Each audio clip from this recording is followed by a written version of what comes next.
O maior festival de inovação, tecnologia e criatividade do mundo, South by Southwest em Austin, no Texas, chegou ao quarto dia com muito conteúdo transformador, centenas de palestras, painéis, ativações e atores hollywoodianos circulando por lá.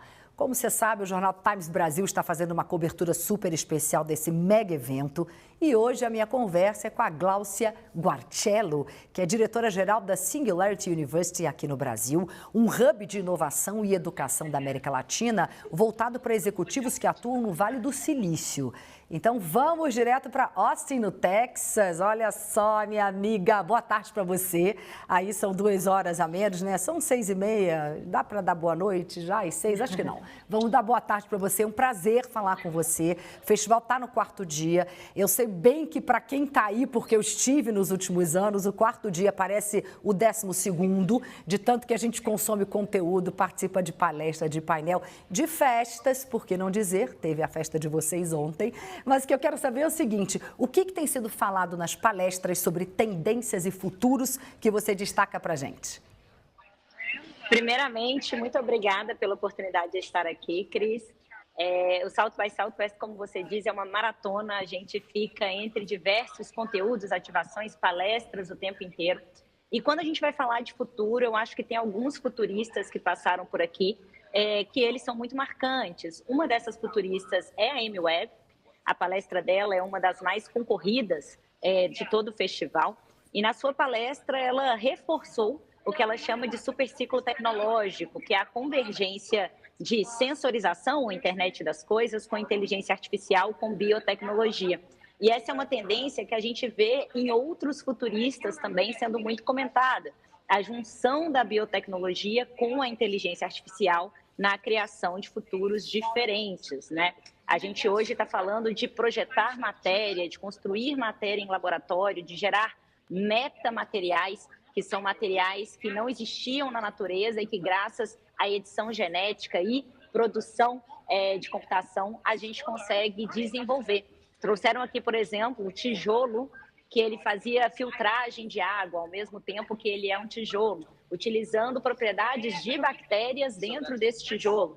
Robôs híbridos, que são fungos e robôs de silício ao mesmo tempo e conseguem reagir à luz de maneira diferente.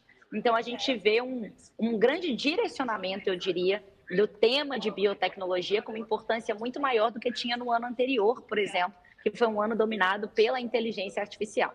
Além disso, quando a gente vai para o Scott Galloway, que é outro destes futuristas, ele ressaltou muito essa questão de como as Big Techs hoje têm tanto capital quanto poder político que passa de diversas nações e que isso tem mudado a geopolítica global justamente por um posicionamento mais político dos líderes dessas Big Techs. E ele ressalta a importância da gente tentar, de alguma forma, como sociedade, entender esses movimentos e ordenar, de alguma forma, esses movimentos também. Ele também trouxe muita atenção para as questões comportamentais humanas que têm sido afetadas pela tecnologia, como o crescimento da solidão entre os norte-americanos, principalmente, que são a base das pesquisas do Scott, e ele sempre é muito enfático em relação ao nosso papel na co-construção desses futuros melhores, né, através de todas essas soluções. Eu acho que é muito interessante ver que num evento de tecnologia, a gente tem falado tanto de humanidade, a gente tem falado de saúde social, a gente tem falado do papel do ser humano nesse contexto, a gente tem falado de tentar entender o que a inteligência artificial vai fazer por nós, mas também o que a gente quer continuar fazendo como seres humanos, o que a gente não quer terceirizar para essas máquinas. Eu achei interessantíssimo isso que você trouxe aí do Scott Galloway. Eu acompanhei tudo no fim de semana, claro, e hoje o que foi possível. E tem uma frase que ele traz que me tocou muito, que ele diz: a inteligência artificial não vai causar desemprego, ela vai causar solidão, que é exatamente o que você disse, né? As pessoas ficam com muito medo de perder o emprego para IA, mas o que está acontecendo é que ela está causando solidão. Bom, Gláucia, você acabou de assumir a direção da Singularity University aqui no Brasil. Eu sei que você acredita muito no poder da inovação e da educação para mudar e até salvar o mundo. O EXSW é óbvio que é uma fonte de inspiração. A ideia é aplicar aqui no Brasil o que você aprende aí em Austin? Sim, eu acho que poder ter uma semana dedicada, que é o que a maioria da delegação brasileira faz, né? Tem pessoas que a gente só reencontra aqui.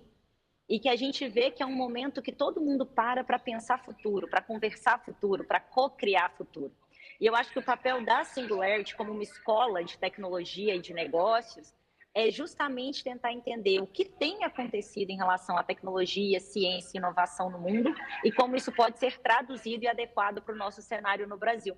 Porque o Brasil ele não é um país intenso em pesquisa e desenvolvimento como outros países são, mas ele é um país de adoção digital, por exemplo, altíssima. Então, como a gente consegue, dados os nossos desafios e as nossas particularidades, traduzir essas inspirações para aplicá-las na nossa realidade e conseguir gerar mais impacto. É sempre muito importante ressaltar que, como a delegação brasileira é muito grande e a gente está aqui discutindo o futuro com esses líderes, interagindo com esses líderes o tempo inteiro, isso acaba meio que criando um pouco a base do que é o pensamento do ano em relação aos investimentos de inovação dessas companhias, em relação às tecnologias que elas vão escolher utilizar no próximo ano. Então, acaba que é um momento não só de entendimento, mas de cocriação, né, desse futuro em relação à ciência e tecnologia para o Brasil também. E aí, claro, vou pegar um gancho do que você acabou de falar, que a gente circula muito por aí, a gente conversa muito com muita gente, inclusive uma das sugestões é quem estiver naquelas filas enormes para entrar numa palestra, conversa com um colega que estiver do lado. Networking é algo que se faz muito no EXSW. Qual é a importância disso, Gláucia? Eu acho que networking é essencial e eu sempre falo para as pessoas que estão vindo pela primeira vez para separarem tempo para networking. Porque, de fato, é uma das partes cruciais da experiência do SXSW. Eu acho que eu não vejo outro evento onde tantas lideranças estão imersas no nível de imersão que a gente tem aqui, estão abertas a conversar sobre soluções diferentes, ideias diferentes. Vale ressaltar que não é um evento só de inovação e tecnologia, também é um evento de música, cinema, criatividade e arte. Então, eu acho que junta uma área que ela, para os negócios, não é hoje em dia tão intuitiva. Então, a gente acaba criando um ambiente onde essas conversas geram negócios muito mais impactantes do que conversas que a gente tem ali no dia a dia, talvez até com essas mesmas pessoas quando a gente está de volta no Brasil, em São Paulo. Eu sempre falo que eu dedico pelo menos 30% da minha agenda diária a conexões, a reuniões, a diversos cafés com pessoas que eu sei que estão nas mesmas pautas e estão tentando ali resolver problemas similares para que a gente possa gerar daqui um plano de ação após o SXSW, né? Que no fundo é o que todo mundo quer depois da participação nesses festivais. Enquanto a gente está conversando, a gente está mostrando algumas imagens do EXSW desse ano, que eu fui pegando nos grupos, que as pessoas foram mandando. E aí, como você falou, é claro, é um festival de música também. Ele nasceu, aliás, em 1987 como um festival de música. E a parte de cinema é muito importante. Nicole Kidman esse ano, Ben Stiller, Ben Affleck. Estou falando isso porque a gente foi mostrando imagens dessas pessoas. Queria saber quais são as suas próximas apostas para os próximos dias. Os próximos dias têm trilhas muito interessantes para começar. Amanhã é um dia que vai se falar muito de computação quântica, que é um tema que, juntamente com a inteligência artificial, está muito em voga. O CEO da IBM vem para falar desse tema, que é uma das organizações que mais tem investido em computação quântica no mundo.